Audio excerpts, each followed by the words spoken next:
The snow stretched out in all directions, an unbroken sea of white swallowing the Montana wilderness. It was the kind of cold that gnawed at your bones, the kind that turned your breath into mist before you could even exhale. My family, Dad, Mom, my younger sister Maggie and I, had been looking forward to this trip for months. A full week in a secluded cabin, surrounded by nothing but towering pines and untouched snow. It was supposed to be peaceful. It was supposed to be safe. It wasn't. We arrived late in the evening, headlights cutting through the thick snowfall as Dad guided the SUV down a narrow, icy road. The cabin stood alone at the edge of a dense forest, a squat, weathered structure with a sloping roof weighed down by icicles. A curl of smoke drifted lazily from the chimney, a sign that the rental company had prepared it for our arrival. It looked cozy, inviting, but as soon as I stepped out of the car, a strange feeling settled in my gut. The forest was too quiet. The air was too still.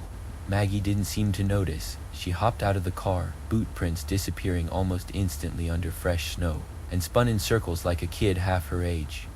"It's perfect," she said, grinning, "like something out of a Christmas movie." I forced a smile and grabbed the first suitcase. Inside, the cabin was rustic but warm, with thick wooden beams and a stone fireplace that crackled to life the moment Dad tossed in a log. The firelight danced against the walls, painting shadows that stretched and flickered like living things. That first night, we sat around the fire, sipping hot cocoa and listening to the wind howl outside. It should have been comforting. It should have made me feel safe. But the unease never left me, and by morning things only got worse. It was Maggie who first spotted the other cabin. We had set out on a hike, eager to explore the surrounding woods before another storm rolled in. The trees loomed tall, their branches heavy with snow, casting eerie, skeletal shadows on the ground. It was beautiful in a way that made you feel small, insignificant, like nature could swallow you whole and no one would ever know. We were about a mile from our cabin when Maggie grabbed my sleeve. "Ethan," she whispered, "look." At first, I didn't see it, just more trees, more snow, more unbroken wilderness. But then, nestled in a small clearing, half hidden by the slope of a hill, was a second cabin. It looked abandoned. The windows were dark, clouded with frost. The roof sagged under the weight of the snow, and the wooden door hung slightly ajar, like someone had left in a hurry and never returned. Something about it made my skin crawl. "Whoa," Dad muttered, stepping closer. "Didn't see this on the rental map.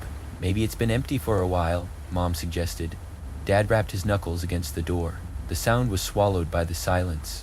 He peeked through one of the windows, but whatever was inside was lost in the gloom. "No footprints," he said, stepping back. "Looks like it's been abandoned for years."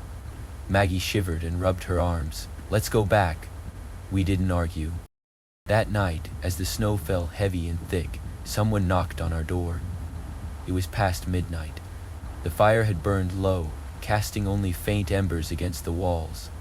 I was half asleep in my bed when I heard it. 3 slow, deliberate knocks. I sat up, heart hammering. Then another knock, louder this time.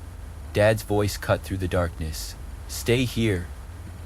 I climbed out of bed anyway, creeping toward the living room where Mom and Maggie were already huddled near the fire. Dad stood by the door, gun in hand. "Who is it?" he called. No answer. He unbolted the door and cracked it open. The wind screamed through the gap, sending a blast of icy air into the cabin. And then a man stumbled inside. He was half frozen, his face pale, his lips tinged blue. Snow clung to his dark hair, his beard, his heavy coat. He shivered violently, collapsing near the fire before Dad could even react. "Oh my God," Mom gasped, rushing forward. "Get some blankets." I grabbed one off the couch and draped it over him. He looked up at me, eyes wild and darting. Something about them didn't seem right. "Thank you," he rasped. His voice was raw, barely above a whisper. Dad crouched beside him. "What happened?" The man swallowed hard. I was staying in a cabin, not far from here. I went hiking this afternoon and got lost in the storm." He exhaled sharply, his breath curling like smoke in the cold air. I think someone was following me." A heavy silence fell over the room. "Following you?" Maggie asked. The man, Jonah, he said his name was, nodded. His hands trembled as he pulled the blanket tighter around his shoulders. "I thought it was just my imagination at first. shadows in the snow.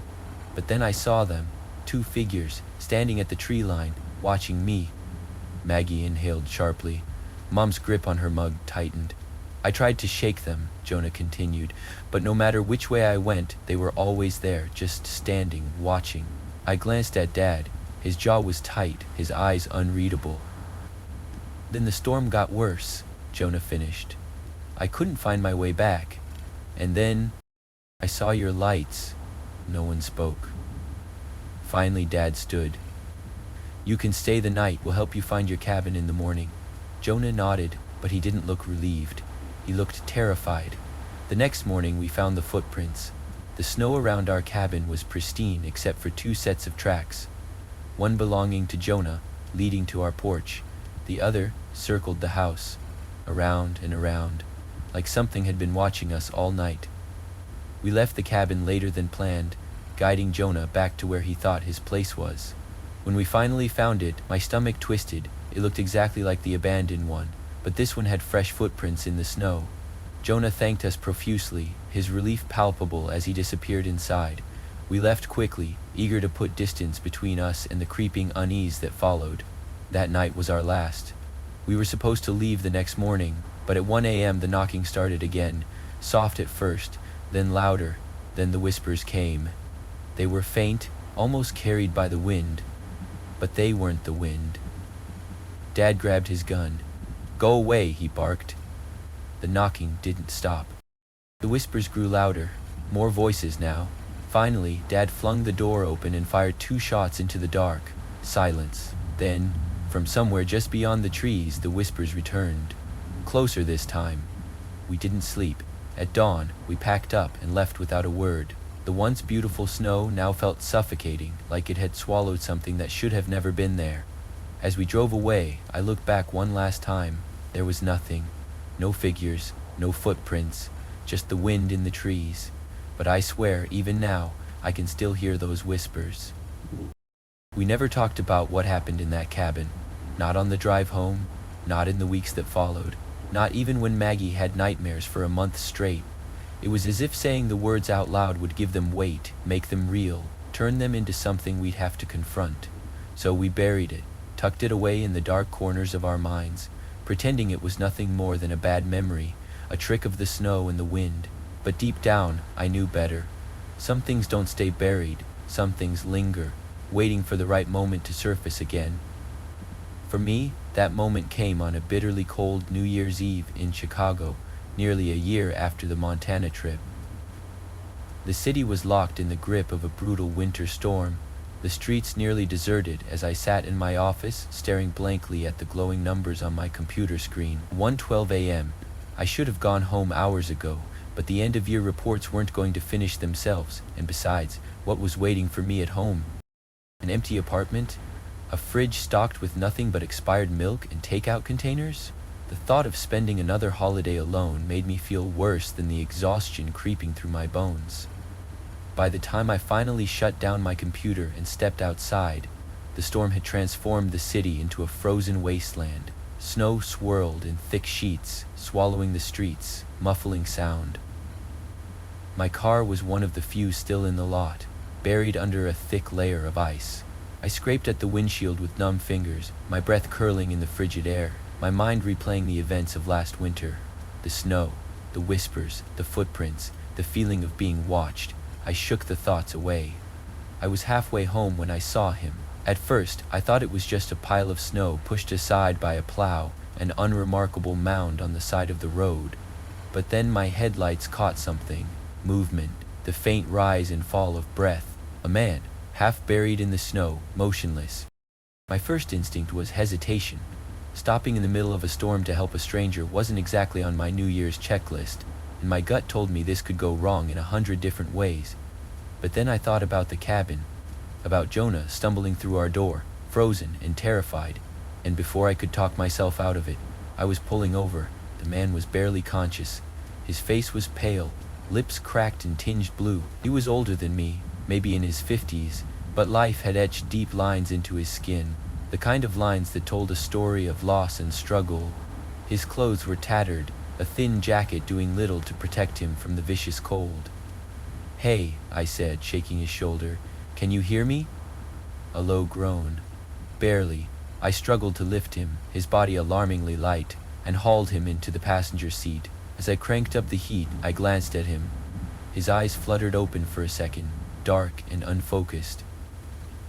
"Hang on, man," I muttered. "I'm getting you to a hospital." They said he wouldn't have survived another hour in the cold. Severe hypothermia, malnutrition. He was lucky. I visited him the next day, not really sure why. Maybe guilt, maybe curiosity. He looked better, sitting up in bed, wrapped in warm blankets. His name was Samir. When I asked how he ended up out there, his face darkened. He hesitated, then sighed, rubbing a hand over his unshaven jaw. "My wife and daughter died 2 years ago," he said finally. "House fire, faulty wiring, I wasn't home." I swallowed. "After that, I just couldn't function. Lost my job, my home, everything." He exhaled, a slow, measured breath. I stopped trying. I didn't know what to say. What do you say to something like that? "I'm sorry," felt hollow, meaningless, so I just sat there staring at the snow falling outside the window. When he was released a few days later, I offered to let him stay with me. I didn't really think it through. Didn't question why I felt responsible for a man I barely knew. I just knew that leaving him to freeze on the streets again wasn't an option. At first, Samir was quiet, keeping mostly to himself. He slept in the spare room, helped clean up around the apartment, never asked for anything. The silence between us wasn't uncomfortable, just heavy. Like we were both carrying ghosts we didn't want to talk about. Then, one night, something changed. I had just gotten home late from work. The apartment was dark, too quiet. Something felt off. The front door was wide open. My stomach clenched. I stepped inside, heart pounding, expecting the worst. Samir gone, maybe some of my things missing, my kindness repaid with betrayal. But nothing was out of place. Everything was exactly where I left it. And then I heard footsteps. A heavy, frantic thud, thud, thud down the hallway. Samir appeared, panting, eyes wild. "You're not going to believe this," he gasped. I didn't speak, just waited. "I was upstairs," he said, running a shaking hand through his hair. "I heard noises. At first I thought it was you coming home early. Then I heard glass breaking." I sucked in a breath. "I went downstairs, saw them, 2 guys, masks, rummaging through your stuff. I panicked. I knew you had a gun in the cabinet, so I grabbed it, pointed it at them, told them to get the hell out." His voice was trembling, but his grip on his knees was tight, controlled. "They ran. Got into a van down the street before I could get a plate. The idea of burglars breaking in while I was gone made my skin crawl. But what scared me more was the look in Samir's eyes. It wasn't just fear. It was something deeper, something raw.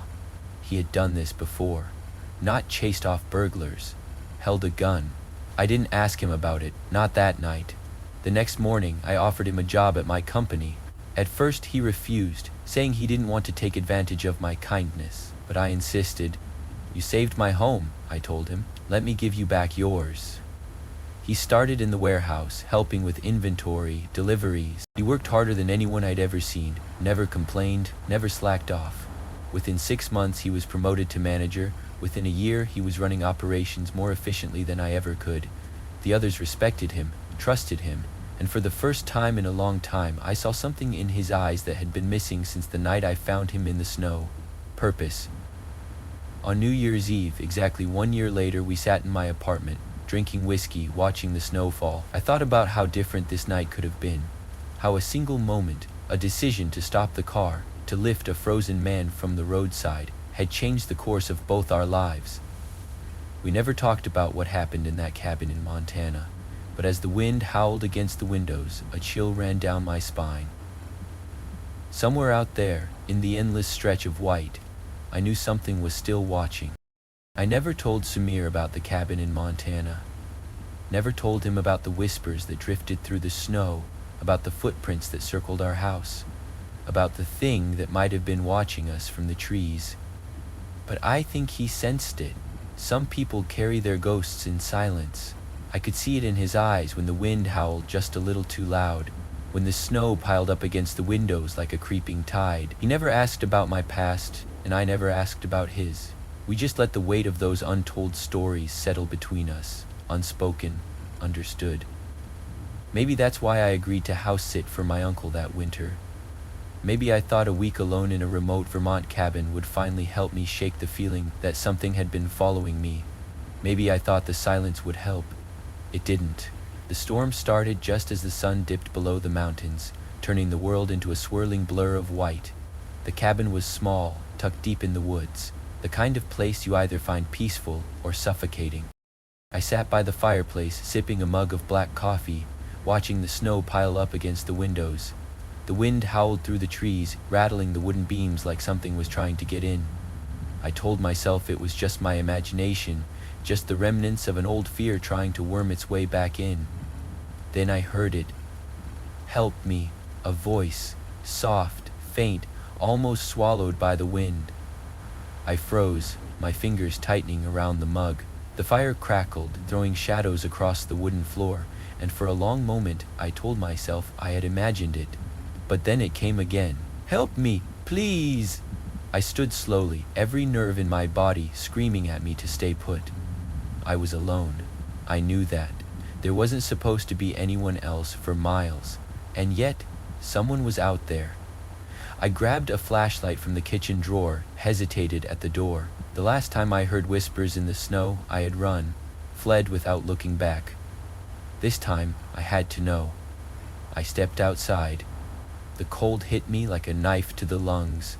The wind was brutal, ripping through the trees, sending snow spiraling in all directions. My boots crunched against the frozen ground as I swung the flashlight around, cutting through the darkness. Hello? My voice felt small against the storm. Nothing, just the wind, just the snow, just the endless press of trees shifting in the darkness. Then, movement, just at the edge of my vision. Something shifted between the trees. A shape, crouched low, barely visible through the swirling snow. My stomach clenched. I stepped closer. Are you hurt? The figure moved, not like a person, not like something used to walking on two legs. It was slow, deliberate, jerky, as if it was fighting against some invisible force. And then it spoke. Help me. But it wasn't right. It wasn't a plea. It was repeated, an echo, a distortion of what I had heard before. The voice was wrong, stretched, as if it didn't understand the words it was using. The flashlight beam shook as I lifted it higher. I wish I hadn't. The thing in the snow wasn't human. Its limbs were too long, its skin too pale, stretched tight over sharp bones. Its face, its face, was almost human, but warped. Like someone had tried to sculpt a person out of wax and let it melt in the heat. Its eyes were too big, too black, swallowing the light, and its mouth was open. A gaping, jagged wound filled with too many teeth. I stepped back, my breath hitched. It tilted its head. Help me, it said it again, louder this time, more insistent. My own voice echoing back at me. I stumbled, nearly dropping the flashlight, and that's when it moved. Fast. A blur of white and black, spider-like, its limbs bending in ways that made my stomach churn. I didn't think, I just ran. The snow was deep, dragging at my legs, slowing me down. I could hear it behind me, the crunch of movement, the ragged breathing that wasn't mine. My mind flashed back to that cabin in Montana, to the footprints that circled our house, to the whispers that never stopped. I shouldn't have opened the door. I saw the cabin, almost there. Almost safe. Something grabbed my ankle. I hit the ground hard, my face slamming into the snow. My vision spun, black spots dancing in my peripheral. I twisted, kicking wildly, my boot connecting with something solid. A shriek tore through the night, high-pitched, inhuman. I scrambled backward, my hands clawing at the snow. The thing lurched, its mouth hanging open wider, too wide, like its jaw was unhinging. I grabbed the closest thing I could find, a rock half buried in the snow, and swung. The impact was sickening, a crunch of something breaking, a shrill warbling cry that didn't sound like it belonged in this world. The thing recoiled, jerking backward, limbs twitching. I didn't wait to see if it would recover. I ran. I didn't stop until I was inside the cabin, slamming the door shut, locking it, barricading it with the heaviest chair I could find. My chest heaved, my hands shaking so hard I could barely hold the flashlight. The wind screamed outside, rattling the windows, but nothing came. No footsteps, no knocking, just the storm. I didn't sleep. I sat in the corner, back against the wall, staring at the door. The fire burned low, casting long, flickering shadows across the floor. I thought about my family, about the look on Jonah's face when he told us he wasn't alone in the woods. I thought about the footprints, about the whispers that had followed us long after we left.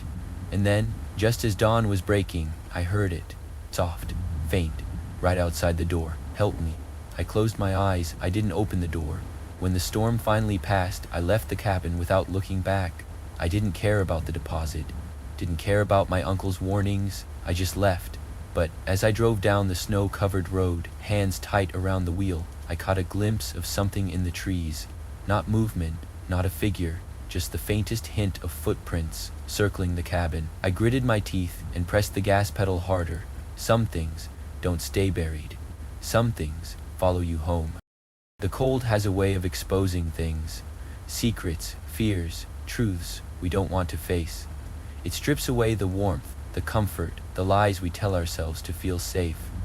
But the real horror isn't in the howling wind or the blinding snow. It's in the things we ignore, the warnings we brush aside, the whispers we pretend not to hear. If there's one thing I've learned from these experiences, it's this: not everything that calls for help is meant to be saved. In the first story, my family and I made the mistake of staying too long in a place we didn't belong. We ignored the signs, the abandoned cabin, the eerie footprints, the feeling that something was watching. We wanted to believe we were safe because we had walls and fire and locked doors. But those things don't stop what's already inside. We left, but I know we weren't alone when we did. In the second story, I learned that not all lost souls are monsters. I stopped for a man in the snow, and in doing so, I changed both of our lives. But trust is a dangerous thing. I hesitated before opening my door to Samir, but in the end, I did. And this time, I was right to. Not every shadow in the storm wants to drag you into the dark. Some just want a second chance. Some, like Samir, are worth saving. But how do you tell the difference? How do you know when to reach out and when to run? The third story gave me the answer. You listen, not just to what's being said, but to how it's being said. Fear has a voice, and so does something pretending to be afraid. I learned the hard way that not every cry for help comes from something that needs saving. Some things only know how to take. They will lure you out, deeper and deeper, until you can't find your way back, until you're lost, and then they will replace you. So if you ever find yourself alone in a storm, hearing something in the distance, something calling your name, something asking for help, ask yourself this: does it sound human, or does it just sound like it's trying to be? Because some doors, once opened, can never be closed again. A final thought and a thank you. If you've made it this far, I want to thank you for being part of this journey into the unknown. Whether you're here because you love a good scare, or because, like me, you've felt that chilling certainty that something is watching, I appreciate you. Stories like these remind us that fear is more than just an emotion. It's an instinct, a warning. Sometimes, it keeps us alive. If you enjoyed these stories, don't forget to subscribe to Enigma of the Unknown and hit the bell icon so you never miss another tale. And if you've ever had your own encounter with the unexplainable, drop it in the comments. I'd love to hear it. Until next time, stay warm, stay safe, and whatever you do, don't open the door.